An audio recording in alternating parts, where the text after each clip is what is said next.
Everyone raves about micro habits for fitness, health, weight loss, and wellness. But what about the negative micro habits that are keeping us from reaching our goals? As someone who's lost over 40 pounds naturally after being 30 and in one of, I would argue, the most difficult seasons of life in terms of time management, motherhood, I realized the impact of the negative micro habits that were in my life. And just like with micro habits that are positive, these were so instantaneous and so small that I never realized what a huge impact they were actually having on my weight loss and healthy living. So if you're like me and you were struggling to get the weight off and you just couldn't figure out why, you felt like you were eating the right way, you were doing the exercise the right way, you felt like you were following all of the rules, and yet you still couldn't get the weight off and be at the weight that you want to be, then this video for you. So let's get started. Habit number one is what I call meal drifting. And this is really just the idea of making impulsive decisions about eating when I'm already in decision fatigue. So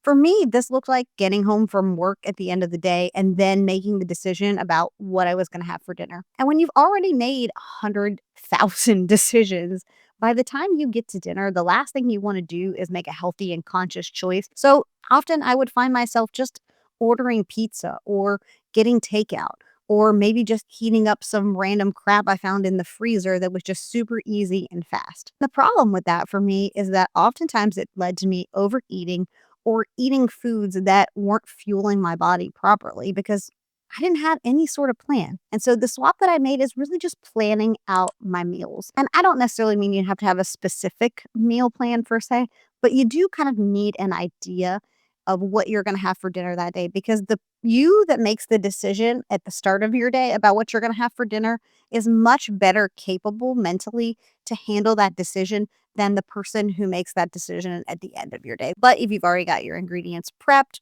or in my case, if you've already got like food ready to go, when you have your plan, it's much easier to stick to a plan you already have than it is to change the plan. And so it took that mental load off of me about making a decision right there in the moment. In decision fatigue, I had already made the decision and it was much easier to stick to it. Micro habit number two was drinking my calories. Why do I call this a micro habit? I call this a micro habit because this is, again, one of those instantaneous decisions, right? I make the choice. Am I going to go grab a cappuccino from Starbucks, or am I going to grab myself some water or a lower calorie beverage? And some of you are like, well, what about with the diet sodas? But here's the thing. When you're talking about weight loss in particular, the thing that matters is the amount of calories in something. And so I was choosing these like high calorie coffees. I was starting my day off with large cups of coffee with sugar and with creamer, which Lord knows the calories in creamer. And because of that, I wasn't really self-aware of how many calories I was actually drinking. And I feel like those are just like those almost secret calories, because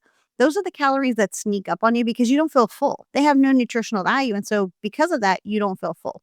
Now, I want to be clear, I'm not saying I never drink high calorie beverages or I never drink my tasty coffees anymore. But what I am saying is that by making the swaps to mostly low and no calories beverages, it made it way easier for me to live within my calorie budget for the day. And so I no longer felt like I had missing calories in my day and I was hungry. But when I looked at my calories, it's like, oh, well, you had a 300 calorie Starbucks this morning. Like, that sort of threw a wrench in your macros for the day. And, it doesn't matter as much when you're not trying to live in a calorie deficit or not trying to lose weight. There's a bit more flexibility there. But if you're consciously trying to lose weight, you really just don't have the calories burned in high calorie beverages, whether that be coffees or alcohol or whatever that, high calorie beverage like a cola is. Cola? Really? Where did that come from? Like a soda of some kind. Stop drinking my calories. I had a significantly easier time managing my calorie budget and actually was able to feel full more consistently. Some of y'all are going to be mad, but the next habit, because you're going to feel like I'm calling you out, and in some ways I am. But my bad habit was the doom scrolling. Who's with me? Who does this? I'd be sitting there and looking at my phone, checking social media like Instagram for 5 minutes. And lo and behold, 45 minutes have passed. And oh crap, I'm late. And this happened to me all the time. And it makes sense because psychologically, they set up these programs like TikTok, like Instagram, to suck you in. They want you to stick around and watch. The algorithm knows exactly what it's doing. which is good for them, but bad for us, especially people who have things to get done. And I hear a lot of people say, like, well, I don't have time to work out or I don't have time to do this. And if you're being honest with yourself in the way that I had to be honest with myself, a lot of time gets wasted.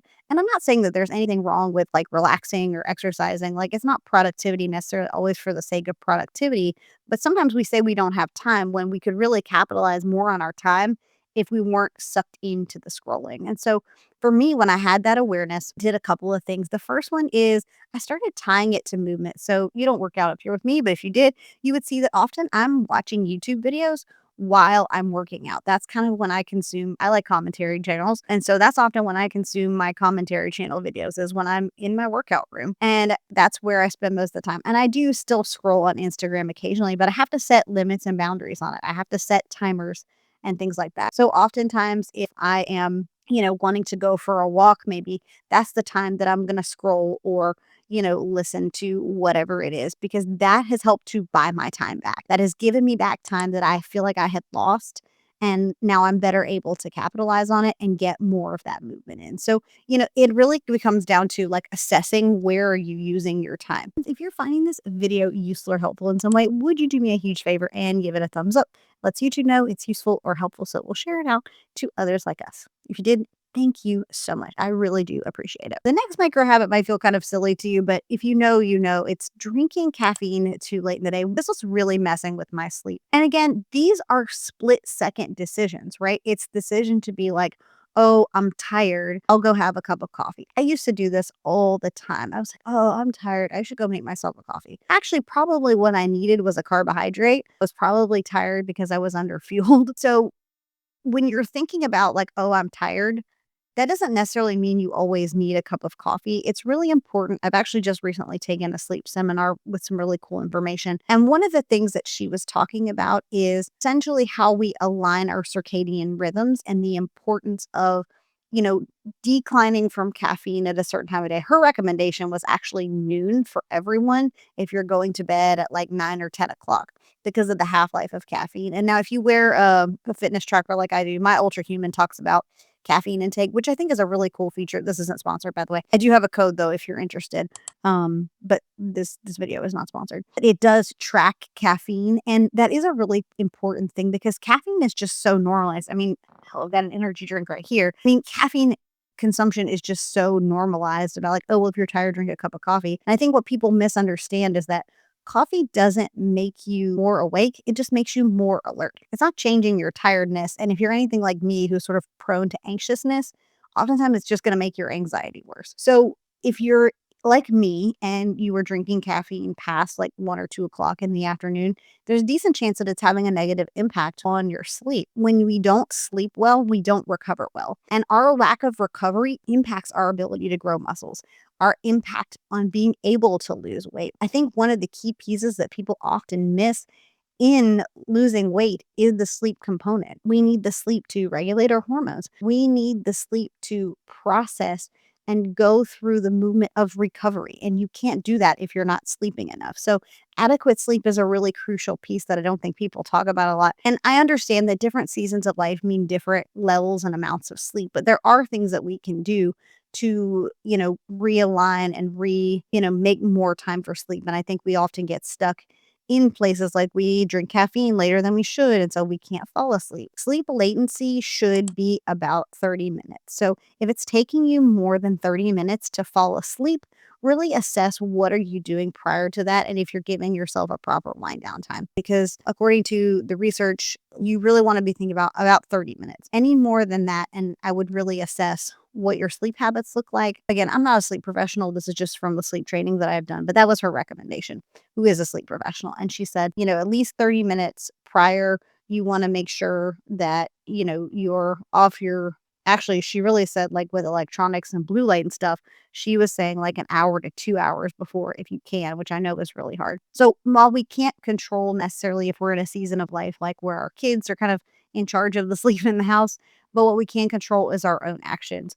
of the scrolling in bed, which leads me to my next one, which is the scrolling in bed, which was also a micro habit that was negatively impacting my sleep. And honestly, something that I'm still working on because I find myself again getting sucked in. It goes back to the other doom scrolling. So we won't spend time on this, but the doom scrolling in bed had become a major problem because I would wake up and that was the first thing I would do is grab my phone and start scrolling. Now, the first thing I do is I get up and I go do my Bible recap, and then I come in my workout room and I work out. And I just find that I'm much more alert, awake, and more productive during the day when I do that than I am if I lay in bed and doom scroll before I get out of bed. Another one that was tied to sleep was falling asleep with the TV on. Man, I did not realize how bad this was, and I won't spend a lot of time on this because this relates to the other ones in that the blue light from the TV impacting my sleep. And I vividly remember, like, I used to fall asleep to like Law and Order and Forensic Files and stuff like that prior to having our son. We slept with a TV on the TV literally like right across from my bed. We really don't use it that much anymore, so we probably should move it, honestly. But we would we would watch TV and then we would roll over and try to go to sleep. But then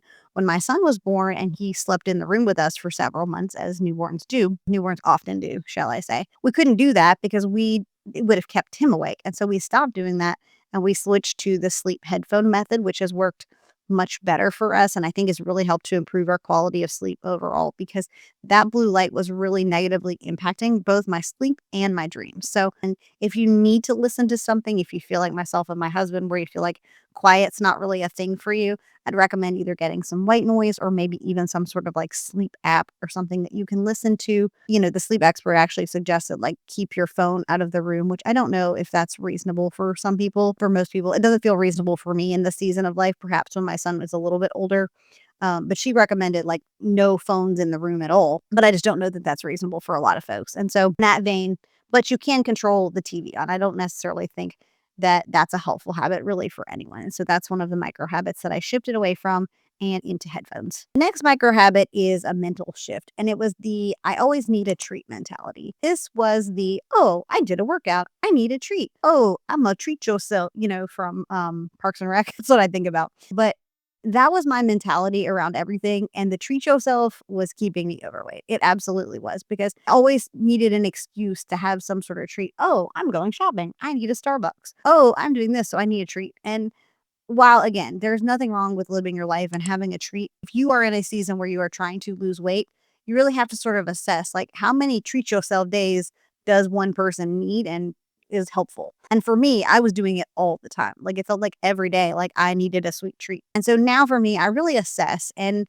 it's come with a lot of knowledge and learning about food and calorie consumption and all those sort of things, not to an obsessive level, but just for understanding purposes. And once I realized like just the impact on my calorie budget from having all these treat yourself days, I realized that that was keeping me from getting to my goals. It was keeping me from feeling well. And for me, that's the bottom line is that like this weight loss was coming from a place of like, I was tired. I wasn't feeling my best. And it sort of started from a place of like, I don't love how I look in things. It started that way. It absolutely did. I'm not going to sit here and bologna sandwich you that it didn't. It absolutely started that way. The thing that kept me going was noticing just how much better I felt, how much more energy I had to do the things that I wanted to do. And along with this is distracted eating. I was very much the distracted eater. I would be scrolling on my phone, or I would be watching TV, or I would be reading a book, something. I was always doing something while I was eating to like keep myself busy. But the problem with that is that when you're distracted eating, you can't properly pay attention to your bodily cues. And I think that's why a lot of the research, for like kids and stuff, they really highly suggest like not having a TV on or not having distractions so that they can learn their own bodily cues. And for many of us, like I grew up as a kid watching TV while I ate dinner. Like that's just how I did things. Like we'd sit down as a family, but then if I wasn't finished, I'd go in the living room and we'd watch TV and eat dinner. And because of that, I didn't really learn up until a few years ago how to listen to my bodily cues. Slowing myself down and keeping myself with the TV off and being mindful and just having conversations instead has helped me to get to a place where I can listen to my body and eat like a healthy amount of portion rather than the over consuming food. It also came down to me for waiting until I was super hungry to eat. And the rare occasions that this happens to me now, I get really mad at myself because what will happen is I will wait to eat because I'm busy or something came up. And then the next thing you know, I'm absolutely starving. And when I go to eat, I overeat and then my stomach hurts because I waited too long to eat. And again, this is another micro habit that's a very easy like shift. It really is about making a schedule. And even if you're not starving, trying to eat a relatively regular schedule. Because once we get to over hungry, we end up in that decision fatigue place again. And we're much more likely to make impulse decisions about grabbing the chips because they're the first thing available rather than cooking ourselves something to eat. Had to really assess like, what are some good times of the day for me to eat where I'm hungry, where my hunger is at like a 6 or a 7,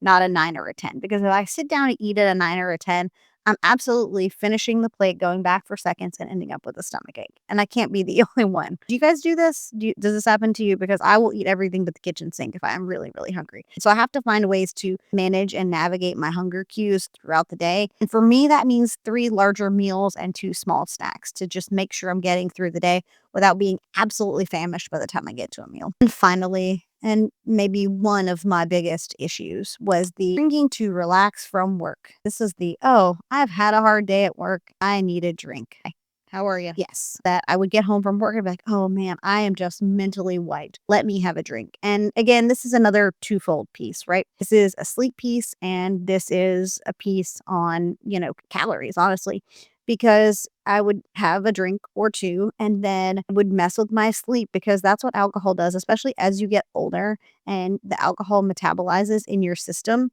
it lowers your body temperature. But as the alcohol moves through and metabolizes in your system, your body temperature returns to a more normal state. And so when you're trying to go to sleep, you want to be at those lower body temperatures. When you're at rest, your core body temperature lowers. And so if it's getting reinflated because the alcohol is metabolized, it lowered, metabolized, and reheated, that's why you wake up in the middle of the night hot, is because your body metabolized the alcohol and so it returned to that more normal state. But you need to be in that more lowered state so that you can actually get some rest. If you're doing that consistently, you're not getting the quality of rest that you need. Your body's not able to fully recover in the way that you need to. So because of that, the alcohol was having a huge negative impact. And that's honestly why I really just drink less. It requires you to be a bit more mindful about when you're drinking. But again, it also boils back down to if you're trying to lose weight from a calorie standpoint, how many calories are you drinking? And the more you drink, the less you care about how many calories you're drinking, right? Your bar goes down. And so the combination of those two with that micro habit was really sabotaging my goal. So tell me, friends, what are the micro habits for you that negatively impacted your weight loss? Or do you relate to any of the ones that I mentioned today in this video? And if you love it here, please subscribe and I will catch you in the next one. Bye, friends.